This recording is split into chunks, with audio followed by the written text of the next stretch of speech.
Alhamdulillah, alhamdulillah Rabbil Alamin, wassalatu wassalamu ala Rasulillahi amma ba'd. Assalamualaikum warahmatullahi wabarakatuh. Waalaikumsalam. Unang-una, sa lahat tayo ay magpasalamat sa Allah dahil binigyan niya tayo ng napakagandang biyaya. Na kung saan ang biyaya na yun ay nagtipon-tipon upang makakuha ng ilmo na patungkol sa agamang Islam. Ang ating talakayin po ngayon ay patungkol sa mga taong hindi tinatanggap ang kanilang mga iling sa Allah. Una, kasali sa kanyang karapatan ay simbahin siya. Ano ang alimbawa niya? Alimbawa niya ang pagsimba ng waktu duhur, waktu asar, waktu maghrib, waktu isya. Ngunit mga tao na yun hindi sa kanila tinatanggap ang kanilang mga iling dahil ang mga tao na yun ay paminsan-minsan lang nagsasamba sa Allah, hindi kaya sa araw lang ng Jamat lang sila nagsisimba sa Allah sallallahu alaihi wasallam.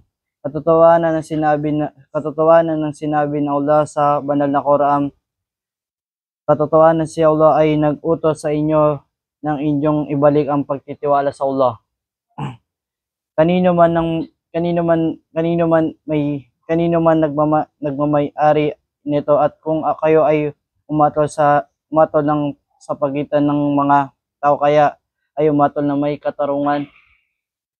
At totohanan tao naman, tunay naman napakainam ng araw na binigay niya sa inyo. Katotohanan ang Allah ay nakakarinig at ganap sa nagmamasid. Pangalawa, binabasa niyo ang Quran, ngunit hindi niyo sinasagawa ang mga utos na sa loob ng Quran. Magbigay tayo ng alimbawa. Ang alimbawa niya ay may isang tao na nagbabasa ng Quran at nabasa niya ang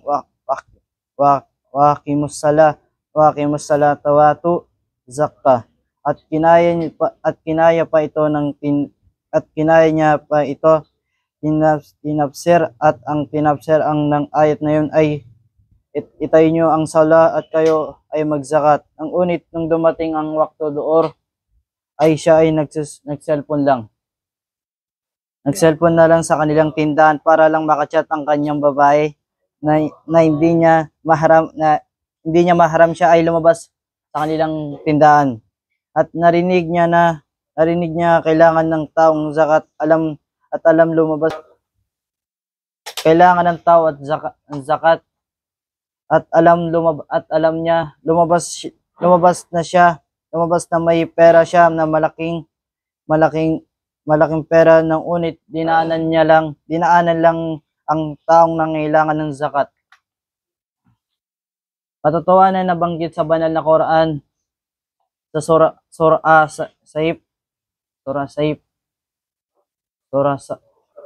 Suratul Saf, tunay